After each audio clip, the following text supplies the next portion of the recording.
नमस्कार भाइयों और बहनों, मैं राजीव कुमार आज कोरोना योग सीरीज़ के चौथे दिन आपके सामने एक नया प्राणायाम लेकर उपस्थित हूँ।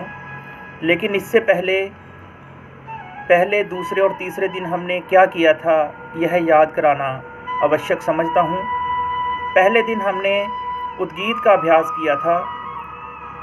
प्राणायाम करने से पहले, आसन करने से पहले उद्गीत का अभ्यास अत्यंत आवश्यक है, जो कि हमारी बॉडी को बिल्कुल रिलैक्स करता है, स्थिर करता है। उसको कैसे करेंगे एक बार देखेंगे।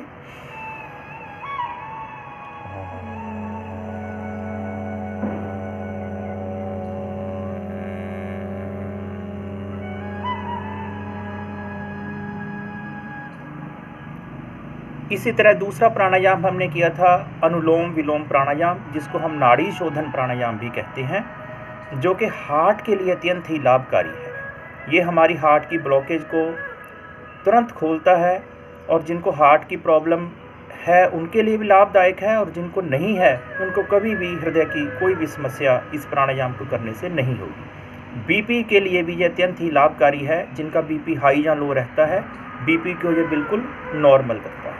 तो इसको कैसे करना है, राइट हैंड का प्रयोग करेंगे। पहले लेफ्ट से श्वास को भरेंगे, फिर राइट से छोड़ेंगे, फिर राइट से भरेंगे, फिर लेफ्ट से छोड़ेंगे।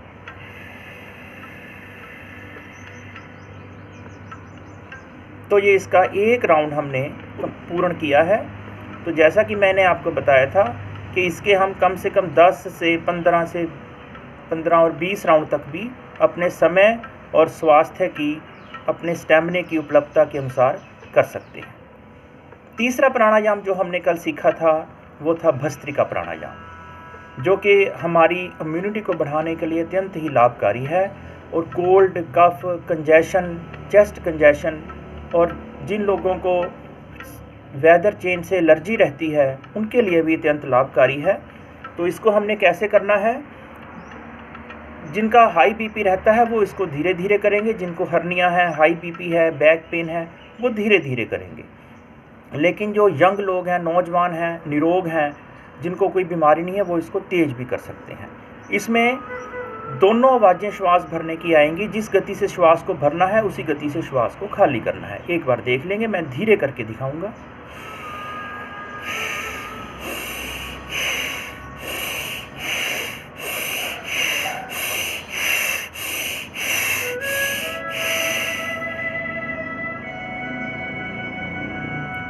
तो इस तरह इस प्राणायाम को भी हम एक बार में 15 से 20 बार, 25 बार कर सकते हैं।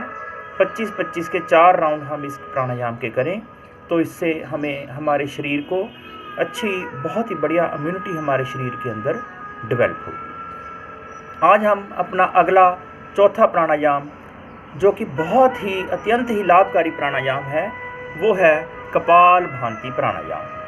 कपाल भांति प्राणायाम के मैं पहले आपको लाभ बताऊंगा कि इसके कितने लाभ हैं।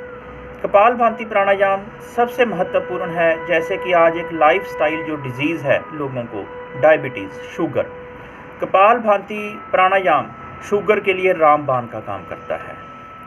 जिनको शुगर है उनके लिए भी, और जिनको नहीं है उनको कभी भी ज़िंदगी में शुगर नहीं होगी। लेकिन दोस्तों, डाइट का परहेज जरूर रखना है। इसका अर्थ ये नहीं है कि हम खुलकर चीनी का प्रयोग करें। तो चीनी का प्रयोग कम से कम अपने रूटीन में करें, उसकी जगह पे आप गुड़ और शक्कर का प्रयोग करें। और इसलिए इस तरह जो है हम कपाल भांति प्राणायाम जब हम करते हैं, तो जब हम कपाल भांति प्राणायाम करते हैं तो जहाँ पे हमारे जो पैंक्रियाज ग्लैंड है, जो कि इंसुलिन प्रोड्यूस करता है, जब हम बहुत ज़्यादा तामसिक भोजन करते हैं, मिर्च मसाले बहुत ज़्यादा खाते हैं, अनटाइमली खाते हैं, तो हमारा जो पैंक्रियाज ग्लैंड है, विशेष तौर पे लाल मिर्च जो लोग बहुत ज़्यादा खाते हैं, वो पैंक्रियाज ग्लैंड की जो एक्टिविटी है उसकी एक्टिवनेस कम हो जाती है और वो इंसुलिन प्रोड्यूस कम करता है, जिससे जो हम शुगर इंटेक करते हैं वो हमारे खून में मिलनी शुरू हो जाती है और हमें ब्लड शुगर की प्रॉब्लम हो जाती है। तो पैंक्रियाज ग्लैंड, इसलिए फिर डॉक्टर हमें बाहर से शुगर लेने के लिए, इंजेक्शन लगाने के लिए या गोली लेने के लिए कहते हैं। कपालभाति प्राणायाम करने से हमारा जो पैंक्रियास ग्लैंड है ये हमेशा एक्टिव रहता है और ज़्यादा जो है वो शुगर प्रोड्यूस करता है। कपालभाति प्राणायाम हमारे ब्रेन के लिए अत्यंत लाभकारी है।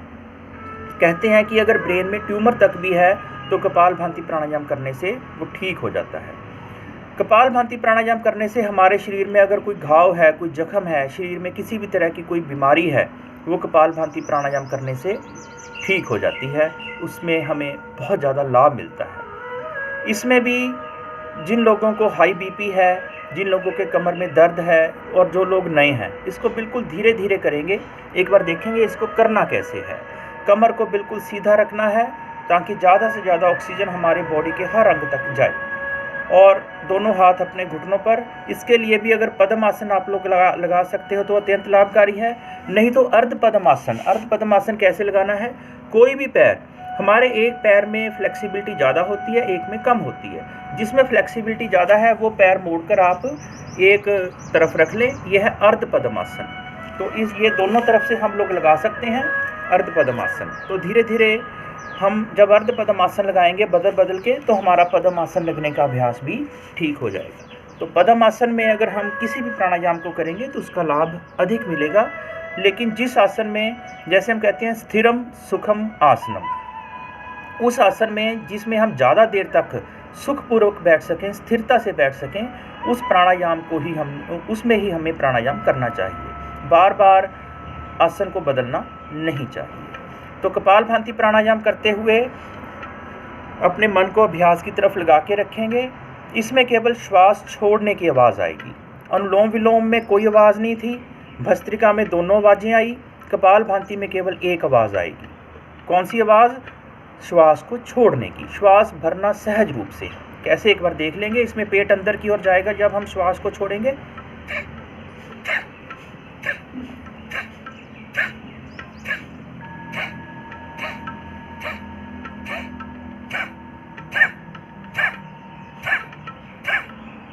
तो इस तरह इस प्राणायाम को करना है।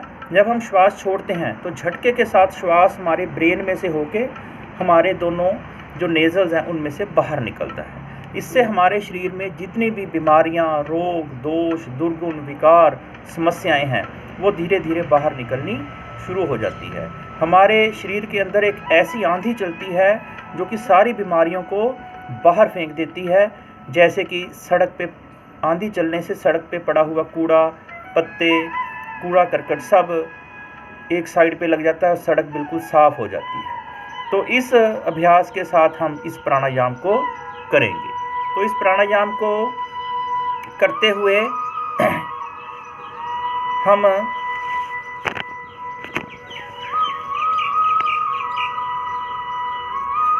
श्वास को जोर से छोड़ना है, नाक से पेट को अंदर दबाना है।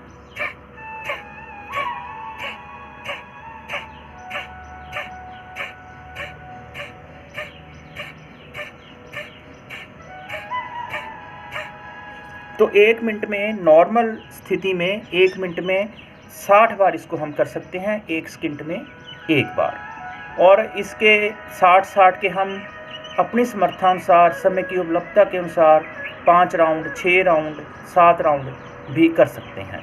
लेकिन कपालभाति प्राणायाम मेरा ये सबसे आग्रह है कि हम अपने रूटीन में इस कपालभाति को अपना हिस्सा बनाएं। जैसा कि मैंने कहा था कि ये पांचों प्राणायाम 5 मिनट में हो सकते हैं। तो अगर कपालभाति भी हम 1 मिनट में 1 राउंड कर लें तो भी हमें इसका लाभ मिलेगा। तो उम्मीद करता हूँ कि हम इन प्राणायामों को, जो हमने आज 4 प्राणायाम कंप्लीट कर लिए हैं, उनको हम अपनी दिनचर्या का हिस्सा बनाएंगे। अपने आहार का ध्यान रखेंगे, घर के अंदर ही रहेंगे, घर के अंदर क्रिएटिव एक्टिविटीज़ करेंगे और अपने आप को और समाज को इस जो महामारी फैली हुई है इससे बचाएंगे। यही मेरा आप सबसे आग्रह है। धन्यवाद। जय भारत।